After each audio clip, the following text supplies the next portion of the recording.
Assalamualaikum semuanya, selamat datang di Islamic Inspirations Channel.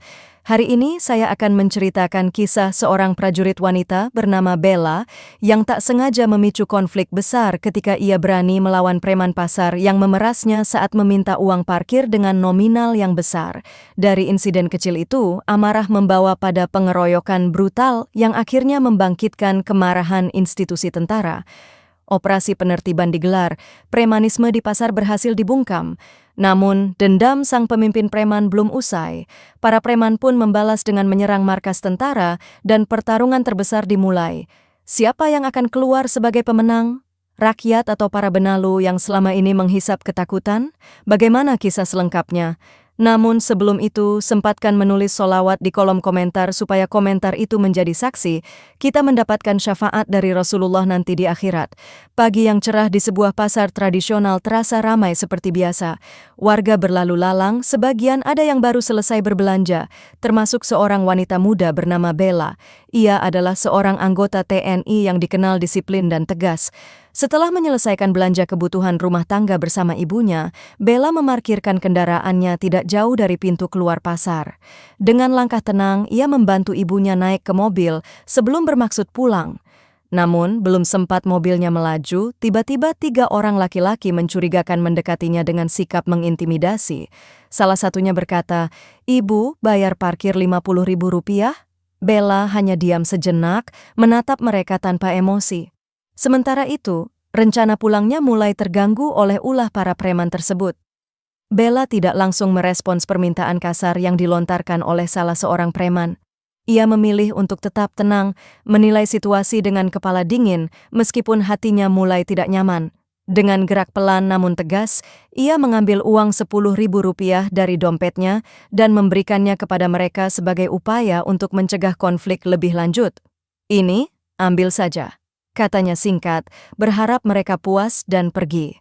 Namun harapan itu pupus begitu melihat ekspresi ketiga pria tersebut yang justru semakin marah.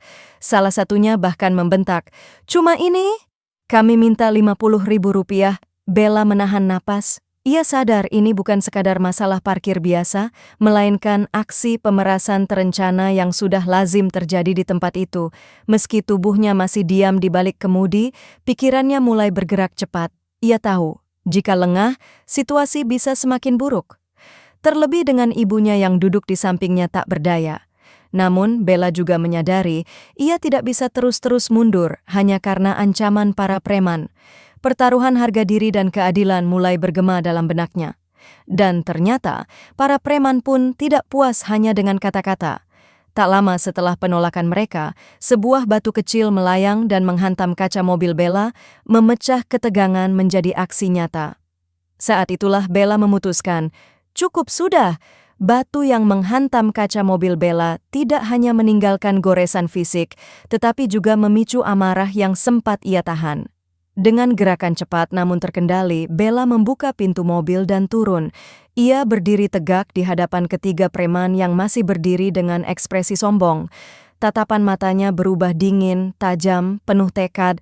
Ia tidak lagi tampak seperti seorang perempuan biasa, melainkan seorang prajurit yang siap membela harga diri dan keluarganya.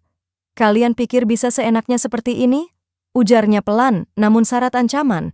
Namun, alih-alih gentar, salah satu dari mereka malah tersenyum sinis. "Apa mau kamu? Kami di sini yang punya tempat," jawabnya dengan nada menantang. Suasana semakin panas. Udara di sekitar mereka terasa sesak oleh ketegangan. Para pedagang di sekitar mulai mengintip dari balik lapak. Ada yang merekam dari kejauhan, tapi tak seorang pun berani mendekat. Sementara itu, ibunda Bella yang masih duduk di dalam mobil mulai gelisah. Ia membuka jendela dan berkata lirih, "Bella, pulang saja, jangan ribut-ribut." Namun, Bella tidak bergeming. Ia tahu, sekali lagi, ini bukan hanya soal uang atau parkir. Ini soal harga diri, martabat, dan keadilan yang tidak boleh dikalahkan oleh aksi premanisme yang seenaknya. Dan kali ini, ia siap bertindak. Bella tetap berdiri tegak, tidak goyah meski dihadapi oleh 3 orang yang jelas-jelas memancarkan aura ancaman. Ia tidak mundur selangkah pun, bahkan semakin meneguhkan diri saat menyadari bahwa ketiga preman itu tidak memiliki niat baik dan sama sekali tidak terpengaruh oleh sikap tegasnya. Sorot matanya kembali menusuk, seolah hendak membaca niat buruk yang tersimpan di balik senyum sinis mereka. "Jangan coba-coba macam-macam," desisnya. Suaranya rendah, namun syarat akan peringatan. Namun bukannya membuat mereka ciut, ucapan Bella justru memicu tawa keras salah satu dari mereka. "Kamu pikir kamu siapa? Cewek manja, jangan sok jago di sini," ujar preman itu dengan nada menghina. Tidak hanya itu, tanpa aba-aba, salah seorang dari mereka mendekat dan secara kasar mendorong bahu Bella, seolah ingin menunjukkan siapa yang lebih kuat. Dalam hitungan detik, situasi yang sempat terkontrol mulai lepas kendali. Geram meluap dalam dada Bella, tapi ia masih mencoba mengendalikan diri. Namun, ketika preman lainnya bergerak maju, siap menekan lebih jauh, Bella akhirnya membulatkan tekad. Jika mereka ingin perang, maka ia akan tunjukkan apa artinya bertindak melawan seorang prajurit. Dan kali ini batas kesabarannya telah habis. Dorongan kasar yang diterima Bella bagaikan percikan api yang memicu ledakan. Dengan refleks yang terlatih, ia menahan keseimbangan dan mundur selangkah tanpa kehilangan fokus. Namun justru disitulah tekadnya semakin bulat.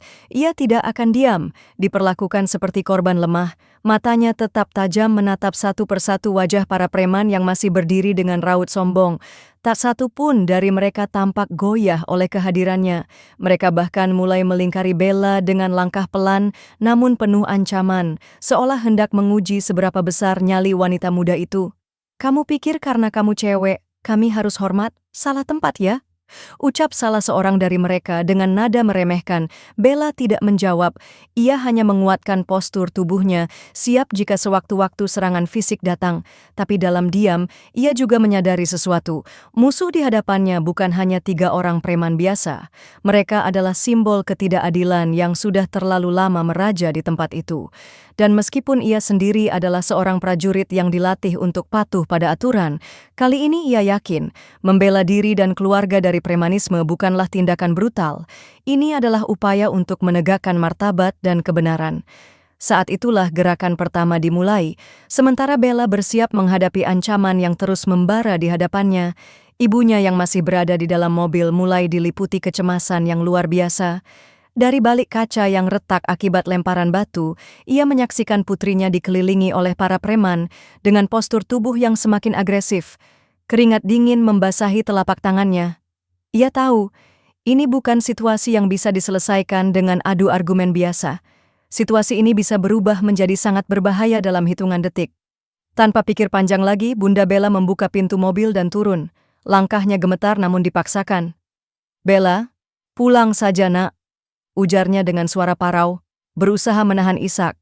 Ia mendekati para preman dengan tangan gemetar, mencoba meredam ketegangan yang sudah mencapai titik rawan.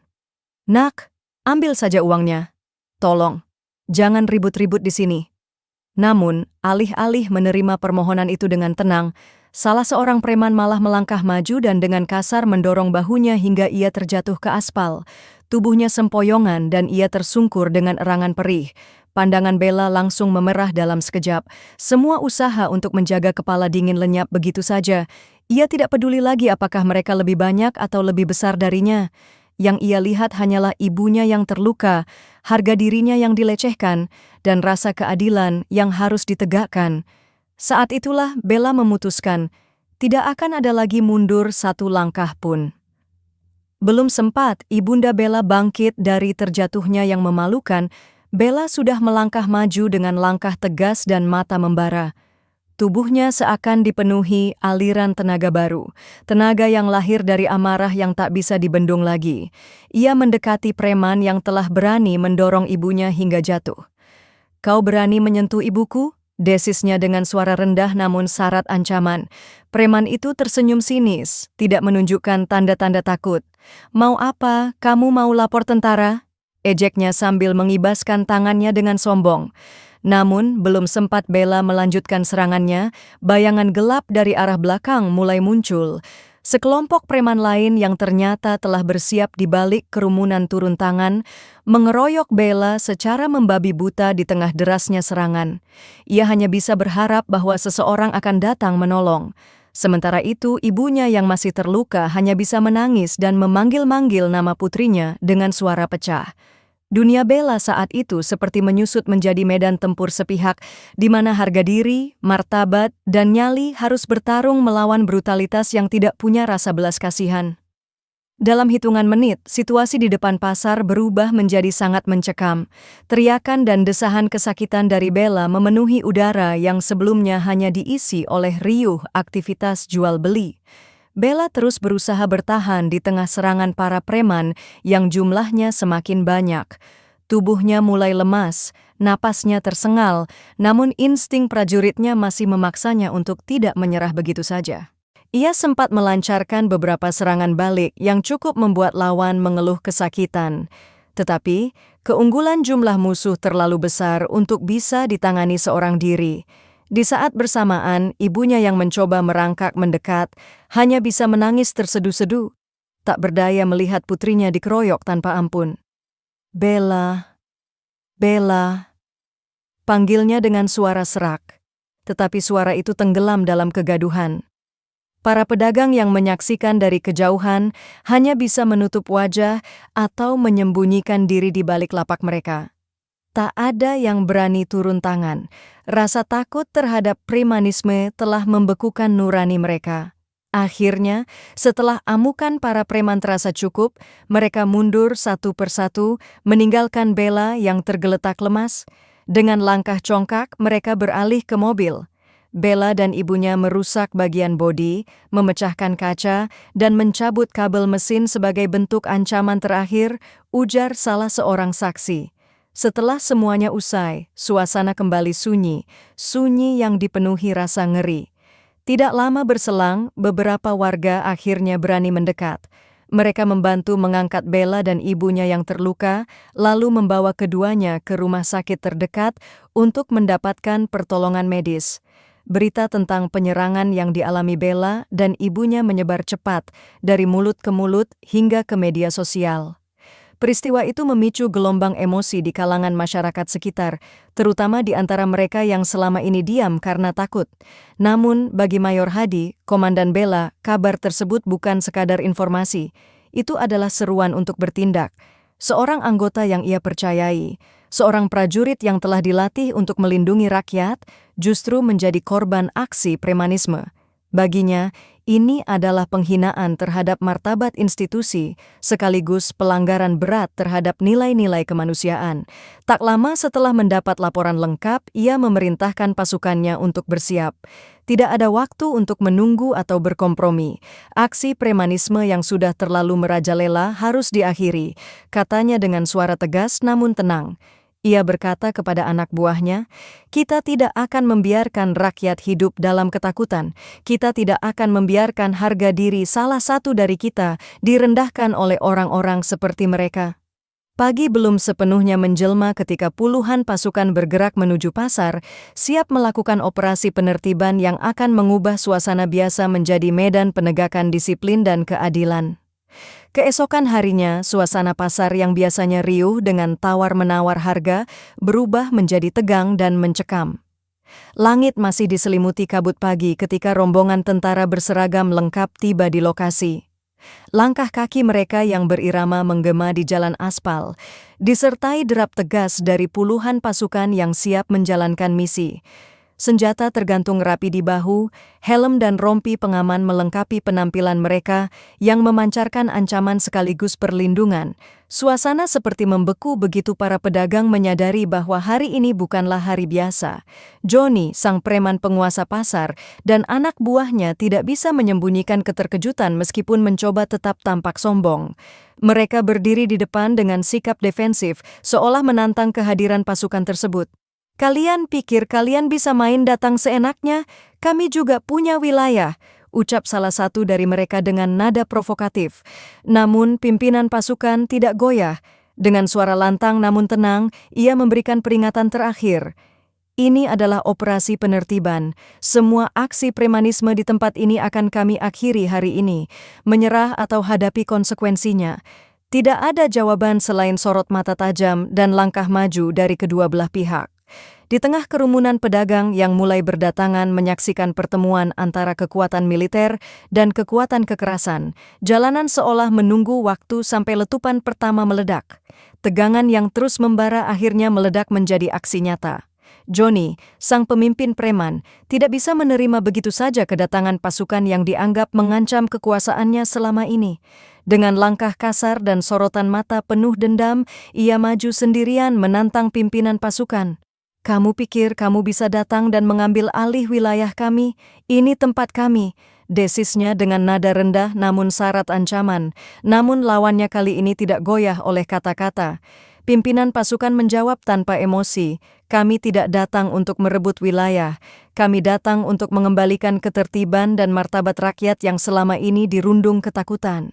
Tanpa aba-aba lagi, Johnny melompat maju dan langsung melancarkan serangan pertama, sebuah ayunan tangan keras yang ditujukan ke arah wajah pimpinan tentara. Namun, refleks yang terlatih membuat serangan itu berhasil dihindari. Pasukan bertindak dengan disiplin tinggi, menggunakan teknik pengamanan dan penangkapan terencana meskipun harus berhadapan dengan perlawanan sengit. Setelah pergulatan yang cukup lama dan penuh tensi tinggi, Johnny akhirnya berhasil dilumpuhkan. Tubuhnya tersungkur, kedua tangannya diborgol, sementara napasnya masih tersengal-sengal karena kelelahan. Salah satu pasukan mendekatinya dan berkata dengan dingin, "Ini bukan tentang siapa yang lebih kuat, tapi siapa yang berada di pihak benar." Di sekelilingnya, satu persatu anggota gerombolan preman juga berhasil dikalahkan dan digelandang. Riuh tepuk tangan dan sorakan dari para pedagang mulai membahana sebagai ekspresi kelegaan dan apresiasi atas kemenangan yang telah diraih. Untuk pertama kalinya dalam waktu sangat lama, pasar itu kembali aman dari bayang-bayang premanisme. Meski kemenangan telah diraih dan para preman berhasil ditangkap, rasa lega yang sempat menyelimuti pasar tidak bertahan lama. 2 hari setelah operasi penertiban, Johnny, yang sebelumnya sudah diborgol dan diangkut ke markas, berhasil kabur dari pengawalan saat proses penyerahan ke pihak kepolisian. Kabar pelariannya menyebar cepat dan tak lama berselang muncul informasi bahwa ia memimpin gerombolan baru yang jauh lebih besar. Kali ini dengan senjata tajam dan api dendam yang masih menyala-nyala. Mereka bukan lagi sekadar preman pasar biasa, mereka adalah pasukan balas dendam yang siap menghancurkan segala hal yang dianggap menghalangi kekuasaan mereka. Pada malam yang gelap, serbuan pun terjadi. Markas tentara diserang secara mendadak oleh puluhan preman yang datang dengan suara raungan dan sorot mata penuh amarah. Namun, pimpinan pasukan yang telah memprediksi kemungkinan itu telah mempersiapkan rencana pengamanan maksimal. Sistem pertahanan sigap diterapkan, perintah pengamanan langsung dilaksanakan, dan seluruh anggota siaga di posisi strategis. Pertempuran sengit meletus di depan markas. Pasukan tetap tenang dan bergerak terencana menggunakan formasi pengendalian massa yang terlatih. Satu persatu anggota gerombolan berhasil dilumpuhkan, hingga akhirnya Johnny, yang menjadi pusat dari semua kerusuhan ini, juga tertangkap kembali.